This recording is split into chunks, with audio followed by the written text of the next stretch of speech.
Canada জুড়ে এখন আলোচনা চলছে আলবার্টা প্রদেশের গণভোট। অক্টোবরের 19 তারিখ এই ভোটকে ঘিরে টান টান উত্তেজনা দেখা দিয়েছে রাজনৈতিক মহলে। আলবার্টা এবং তার আশপাশের অঞ্চলগুলোতে এ নিয়ে আলোচনা হচ্ছে ব্যাপক। কারণ হচ্ছে যে একটি গণভোট আরেকটি গণভোটের জন্ম দেয়, তখন অন্যান্য অঞ্চলের মানুষজনও আশা করে যে তারাও স্বাধীন হতে চায়। বলা হচ্ছে এবারের গণভোট কানাডার ভবিষ্যৎ বদলে দেবে। সাংবিধানিক নিয়ম মেনে এই গণভোট অনুষ্ঠিত হবে। এটি সরাসরি স্বাধীনতার ভোট নয়, বরং স্বাধীনতা নিয়ে পরবর্তী ধাপ শুরু হবে কিনা সে নিয়ে ভোট, বলছেন আইনজ্ঞরা। কানাডায় মোট 4টি গণভোটের ইতিহাস রয়েছে। 1898 সালে প্রথম গণভোট অনুষ্ঠিত হয়। এরপর দ্বিতীয় বিশ্বযুদ্ধের সময় 1942 সালে বিশ্বযুদ্ধে বাধ্যতামূলক সামরিক নিয়োগ নিয়ে গণভোট হয়েছিল। এরপর 1980 এবং 1995 সালে কুইবেক প্রদেশ কানাডা থেকে আলাদা হবে কিনা সে বিষয়ে ঐতিহাসিক গণভোট দুটি অনুষ্ঠিত হয়। অনেক আলবার্টাবাসী মনে করেন তারা বঞ্চিত। দীর্ঘদিন ধরে কানাডার পশ্চিমাঞ্চল বঞ্চিত অঞ্চল, অর্থাৎ তারা মনে করেন অটোয়া অর্থাৎ ফেডারেল সরকার পশ্চিম কানাডার দিকে বিশেষ নজর দিতে পারছে না, তাদের স্বার্থ যথেষ্ট গুরুত্ব পাচ্ছে না। One of the frustrations that many of us have here in Alberta is that Ottawa really treats us as a colony at times. You know, we work hard, we send a lot of money there, and they tell us what we can and can't do, and we always seem to have to ask for permission to do more and, you know, produce more oil and build projects and so on. And I don't want to, and all the independence people I talk to don't want to substitute, you know, a controlling force in Ottawa. Alberta পশ্চিমাঞ্চলের একটি প্রদেশ। তার ঠিক বামেই রয়েছে British Columbia, যা কানাডার অন্যতম ধনী প্রদেশগুলোর একটি। অন্টারিওর পর ব্রিটিশ কলাম্বিয়া কানাডার সবচেয়ে ধনী প্রদেশ। এর পাশে আলবার্টার অবস্থান, তার ঠিক পাশে সাসকাচুয়ানের অবস্থান। আলবার্টা খনিজ সম্পদ সম্পন্ন একটি প্রদেশ। যে দাবি বা অভিযোগগুলো দীর্ঘদিন ধরে চলে আসছে তা হলো আলবার্টার তেল ও গ্যাস থেকে বিপুল অর্থ উপার্জন করলেও ফেডারেল নীতির কারণে ক্ষতিগ্রস্ত হচ্ছে তারা। পরিবেশগত, আইনানুগ ও কার্বন নীতিগুলো আলবার্টার জ্বালানি খাতকে বাধাগ্রস্ত করছে বলে অনেকে মনে করেন। সমবন্টন অর্থাৎ ফেডারেল যে অর্থ ব্যবস্থা বন্টন করে তা আলবার্টার জন্য ন্যায্য নয় বলে মনে করেন সেখানকার অনেক বাসিন্দা। প্রদেশের ওপর আরও ক্ষমতা ও স্বায়ত্তশাসন চাওয়া হয়েছে।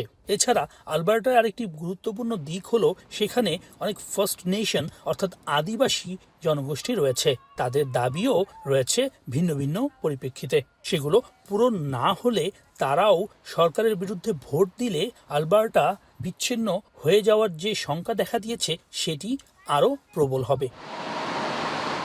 আলবার্টা কি সত্যি আলাদা হয়ে যেতে পারবে? সাদা চোখে বা মোটা দাগে বলতে গেলে সেটি খুব কঠিন। কানাডার সুপ্রিম কোর্টের 1998 সালের রায় অনুযায়ী কোনো প্রদেশ একতরফাভাবে কানাডা থেকে বেরিয়ে যেতে পারে না। যদি স্পষ্ট প্রশ্নে সংখ্যাগরিষ্ঠতা বিচ্ছেদের পক্ষে ভোট দেয় তাহলে ফেডারেল সরকার ও অন্যান্য প্রদেশের সঙ্গে সাংবিধানিক আলোচনা করতে হবে। তাই হ্যাঁ ভোট এলেও সঙ্গে সঙ্গে স্বাধীন হওয়া যাবে না। বর্তমানে আলবার্টাবাসী আর কি চান? বিভিন্ন জরিপে দেখা গেছে অধিকাংশ আলবার্টাবাসী এখনও কানাডার মধ্যেই থাকতে চান, তবে তাদের মধ্যে সূক্ষ্ম ক্ষোভ রয়েছে।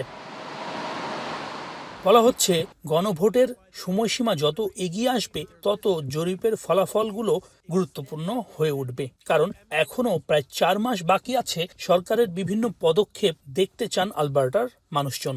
মার্কিন প্রেসিডেন্ট ডোনাল্ড ট্রাম্প ক্ষমতায় আসার পর কানাডাকে অঙ্গরাজ্য করার ঘোষণা দিয়েছিলেন, তবে এ নিয়ে বিস্তর কোনো আলোচনা এই মুহূর্তে কানাডায় নেই।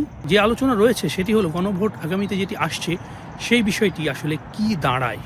ডোনাল্ড ট্রাম্প 2025 সালে এই দাবি করেছিলেন যে 51তম অঙ্গরাজ্য করা হবে কানাডাকে। তিনি কখনো এটিকে অর্থনৈতিক মুক্তি দিয়ে, কখনো নিরাপত্তা বা বাণিজ্যের সঙ্গে জড়িয়ে এই প্রসঙ্গটি এনেছিলেন। এমনকি এক সাক্ষাৎকারে তিনি বলেন যে এ বিষয়ে তিনি মজা করছেন না, তবে কানাডার মানুষ আসলে এই বিষয়টিকে মজা হিসেবেই দেখেছে এবং দেখছে। বর্তমানে কানাডা ও যুক্তরাষ্ট্রের মধ্যে কিছু বাণিজ্য শুল্ক নিয়ে উত্তেজনা রয়েছে। এখনো বিষয়গুলো পুরোপুরি কাটেনি, তাই কানাডা চেষ্টা করছে যুক্তরাষ্ট্র নির্ভরতা কমিয়ে আনতে। ওয়াশিংটন নির্ভরতা কমিয়ে আনার যে প্রয়াস অটোয়া দেখাচ্ছে তাতে অটোয়া অনেকটা কোণঠাসা হয়ে পড়ছে। এজন্য ইউরোপীয় মিত্রদের সঙ্গে প্রধানমন্ত্রী মার্ক কার্নি যোগাযোগ রক্ষা করছেন এবং বিনিয়োগ আরও বাড়ানোর চেষ্টা করছেন। পাশাপাশি এশিয়ার দেশগুলো তো রয়েছেই, তাছাড়া অস্ট্রেলিয়ার সঙ্গেও বাণিজ্য সম্পর্ক আরও জোরদার করার চেষ্টা করছে Canada. 60% of crude oil. Canada কি যুক্তরাষ্ট্রের অঙ্গরাজ্য হবে, এ বিষয়ে কেনেডিয়ানরা কি ভাবেন? 80% কেনেডিয়ান মনে করেন এটি নিছকই একটি মজার ছলে বলা একটি বাক্য। তবে কেউ কেউ আবার মনে করেন কানাডা যুক্তরাষ্ট্রের সঙ্গে যুক্ত হতে পারে, সেই সংখ্যাটি খুবই কম। কানাডার জাতীয় পরিচয় ও স্বাধীনতা বজায় রাখার পক্ষে মানুষ খুবই সচেতন।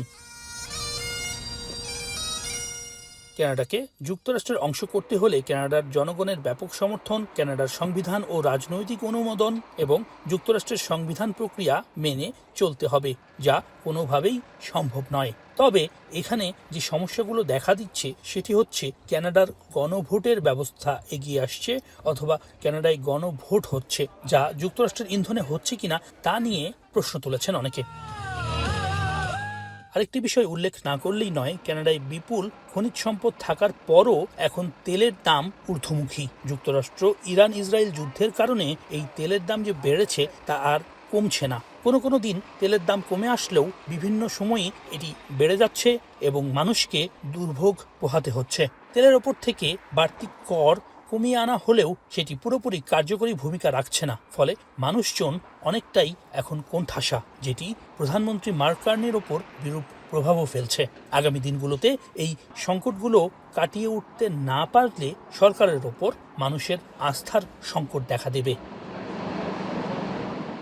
এখন দেখার বিষয় এই গণভোট এবং সার্বিক রাজনৈতিক পরিস্থিতি আসলে কোন দিকে গিয়ে দাঁড়ায়। সর্বোপরি বিনিয়োগ আসলে কানাডা ঘুরে দাঁড়াবে, এমনটাই মনে করেন একসময়ের ব্রিটেনের কেন্দ্রীয় ব্যাংকের গভর্নর, বর্তমানে কানাডার প্রধানমন্ত্রী মার্ক কার্নি।